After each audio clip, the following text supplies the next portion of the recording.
वहाँ पे ये प्रोग्राम रखा गया है। बट मीनवाइल आज जहाँ हम खड़े हैं ये शुरू से ही पार्टी के बहुत पुराने कार्यकर्ता हैं, तो आज उनका एक इनविटेशन था कि आप यहाँ पे रुक के जाइए, और जो यहाँ के हमारे लोकल मार्केट वाले हैं, दुकानदार भाई हैं, वो इनसे मिलना चाहते हैं, तो उन्हीं के प्यार को देखते हुए चौटाला साहब यहाँ पे रुके हैं। मैडम, आने वाले चुनाव में क्या इनेलो पार्टी किसी के साथ गठबंधन करेगी या इंडिपेंडेंट लड़ेगी? इंडिपेंडेंट लड़ेगी, और ये शीर्ष नेताओं का फैसला है। आज मैं 1.5 साल पहले इस बात को कहती, शायद बहुत अर्ली इस बात को कह रही हूँ, बट जहाँ उनका निर्णय होगा वो तो लास्ट उन्हीं का होगा। बट आज तक जैसा होता है अकेले लड़ेंगे। इनेलो अपने चुनाव चिन्ह पर लड़ेगी, ये क्या? बिल्कुल अपने चुनाव चिन्ह पे लड़ेगी। मैडम, रैली निकाली जाएगी, कहाँ रैली निकाली जाएगी और उस रैली का उद्देश्य क्या रहेगा? क्या वो लोगों में जागरूकता फैलाने के लिए रैली निकाली जाएगी? देखिए, इनेलो का कार्यकर्ता तो लगातार सड़कों पे ही है। आपने देखा होगा जहाँ पे भी कहीं पे भी कोई भी जनता की प्रॉब्लम, हम सड़कों के बीच में लगातार, चाहे वो महंगाई को लेकर, सड़कों को लेकर, लगातार मैं लोगों के बीच में बनी रहती हूँ। और यही हमारे इनेलो के कार्यकर्ताओं को सिखाया जाता है कि जनता की आवाज़ बनकर आप हमेशा खड़े रहें, जहाँ दिक्कत हो वहाँ रहें। और हमारा रैली स्थल इस बार फतेहाबाद रहेगा, वहाँ 25 सितंबर को ताऊ देवीलाल जी का जन्मदिन। मैम, बात करें फरीदाबाद में, आपने इनेलो पार्टी को एक स्तंभ की तरह खड़ा कर रखा है। तमाम समस्या को लेकर आप जनता के बीच में भी आती हैं, तो किस तरीके का आपकी बार फरीदाबाद में हाल देखने योग्य होगा? देखिए, मेरी विधानसभा के लोग तो मुझे बहुत प्यार करते हैं, और सच्चाई है, एक आवाज़ पे जो हमारे साथ खड़ा है इसका मतलब वो उनका प्यार है।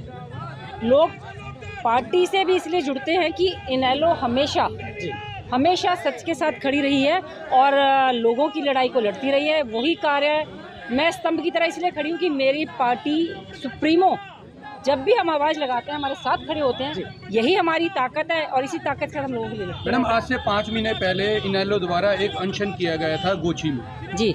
वहाँ पर आश्वासन दिया गया था कि गोची में काम जल्द शुरू हो जाएगा, लेकिन अब 5 महीने हो गए, लेकिन अभी तक कार्य शुरू नहीं हुए, क्या कहेंगे? करदम जी से लगातार हम टच में हैं, उनसे पूछिएगा, 15 दिन पहले भी मिलकर आए हैं। उसके अंदर उन्होंने सिर्फ 2 सड़कों के लिए अप्रूवल दिया था कि सबसे पहले ये 2 सड़कें अप्रूव हो चुकी हैं, और उन्होंने दिखाया भी था कि उनका सब बजट पास हो चुका है। पहले उन्होंने बोला था बस अब शुरू कर देंगे मार्च के अंदर, नहीं किया उन्होंने। अब जो हम मिलकर आए हैं तो उन्होंने दिखाया है कि बजट पास हो चुका है, बहुत जल्दी ये काम शुरू हो जाएगा। तो आपको क्या लग रहा है जो उन्होंने कहा है वो अगर वो नहीं करेंगे तो क्या हमें दोबारा अनशन पे बैठना नहीं आता, या हमें सरकार के खिलाफ खड़ा होना नहीं आता? हम उसी कोशिश के साथ दोबारा लड़ेंगे और जोर से लड़ेंगे। सर, आज फरीदाबाद आगमन पर आएंगे, क्या कहेंगे इस बारे में? मैं तो पार्टी वर्कर से मिल रहा हूँ। अच्छा। और संगठन को मजबूत बनाने के लिए उन सबको तैयार आने वाली 25 तारीख को आपकी रैली है, इसके बारे में कुछ बताना चाहेंगे? आपको निमंत्रण दे रहा हूँ कि आप सारे 25 को वहाँ आ जाए। किसी से पूछने की जरूरत नहीं, आप स्वयं देख लें। सर, आने वाले नगर निगम चुनाव में आप इनेलो पार्टी को कहाँ पर देखते हैं? जो पीछे कुछ चुनाव हुए हैं उनके परिणामों से आपने कोई अंदाज़ा किया? सत्ता पक्ष का तो दिवाला पिट रहा है, हम विपक्ष की भूमिका निभा रहे हैं और हमें लोगों की तरफ से पूरा सहयोग और समर्थन मिल रहा है। फरीदाबाद के हालात को लेकर क्या कहेंगे आप? नगर निगम में 200 करोड़ का भ्रष्टाचार हुआ है, घोटाला हुआ, क्या कहेंगे? एक ही घोटाला बता रहे हो आप? सरकारी घोटाले सुर्खियों में चल रहा है सर फरीदाबाद में। सरकार ही घोटाले की है, आप फरीदाबाद के एक घोटाले की बात क्यों करते? बदकिस्मती हमारी ये है कि कुछ लुटेरे वर्ग के लोगों का दाव लग गया, वो आज सत्ता में आ गए और वो दोनों हाथों से प्रदेश की और देश की दौलत को लूट रहे हैं। सर, इनेलो की पार्टी किस तरीके से जागरूकता फैलाएगी पब्लिक में, क्योंकि एक तरीके से जनसत्ता में खत्म होती नजर आ रही है? इनेलो जो पार्टी है वो किस तरीके से जागरूकता फैलाएगी लोगों की? क्या रणनीतियाँ रहेंगी? आज मेरे कहने की जरूरत नहीं है। उर्दू का एक मुहावरा है, आवाज़ खलक नकाड़ा ए खुदा। माइक नीचे करना। आज आम आदमी की ज़बान पे एक बात है कि आने वाले चुनाव में इंडियन नेशनल लोकल पार्टी की सरकार बनेगी। सर, किसान कहीं ना कहीं दोबारा सक्रिय हो रहे हैं, उनकी बीजेपी की या हरियाणा सरकार के साथ दोबारा फिर नाराजगी बढ़ती जा रही है, तो इनेलो का इसमें क्या स्टैंड होगा किसानों के लिए? नाराजगी बढ़ नहीं जा रही है, उनके साथ सरकार जाति कर रही है, इससे लोग परेशान और दुखी। सर स्कूलों को लेकर क्या कहेंगे? हरियाणा में स्कूल बंद कर दिए गए हैं, छात्र प्रदर्शन कर रहे हैं सड़कों पे आके, इसलिए कर रहे हैं, अध्यापक नहीं है स्कूल में। ये स्कूल इसलिए बंद कर रहे हैं ताकि लोगों में राजनीतिक सूझबूझ ना आए। तो क्या अनपढ़ रखना चाहती है बच्चों को हरियाणा सरकार? प्रत्यक्ष में भी प्रमाण की जरूरत है क्या? सर निगम चुनाव आने को है सर, तो सारी पार्टी अपने सिंबल पे लड़ने का दावा कर रही है सर। इनेलो क्या सिंबल पे लड़ेगी चुनाव? इनेलो ने तो बहुत पहले ये फैसला कर लिया हम ये चुनाव सिंबल पर लड़ेंगे। दूसरी पार्टियां तो अभी शशोपंज में है। मेरे ख्याल में कांग्रेस ने तो फैसला ही नहीं किया। सर SYL का मुद्दा सबसे पहले इनेलो पार्टी ने ही उठाया था। न्यायालय से जो है आदेश भी मिल चुके, पर बीजेपी और पंजाब सरकार के बीच में जो ये है पानी का ये मुद्दा अटक कर रह गया है।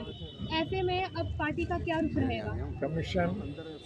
कमीशन ने जो फैसला किया है हम उस फैसले को मान के चलते हैं और उस फैसले के मुताबिक SYL नहर का जो पानी हमें मिलना चाहिए वो मिलना चाहिए। लेकिन पंजाब की सरकार जो है वो उस पानी को देने से इनकार कर रही है, बल्कि और भी दूसरी नहरें जो पड़ी हुई है उनको भी मिट्टी से भर रही है। Thank you sir. ठीक है जी, धन्यवाद धन्यवाद सर। भैया धन्यवाद।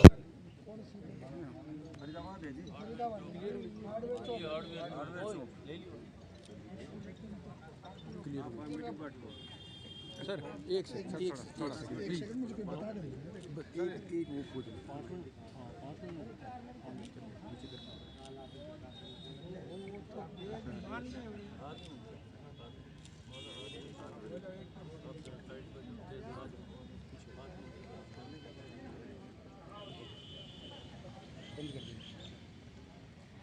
हार्दिक स्वागत अभिनंदन है।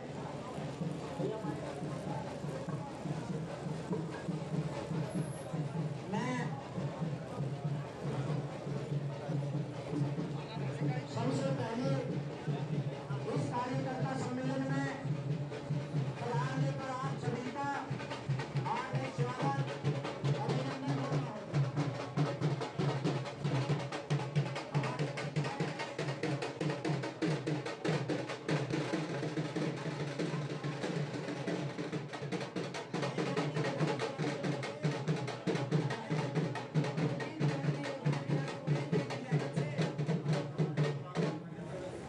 मैं उनका यहाँ पहुँचने पर हार्दिक स्वागत अभिनंदन करता हूँ। विधानसभा क्षेत्र से मैं सभी साथियों का यहाँ पहुँचने पर हार्दिक स्वागत अभिनंदन करता हूँ। जो साहब का मंच पर बैठ करके स्वागत करना चाहते हैं मैं उनसे अनुरोध करता हूँ।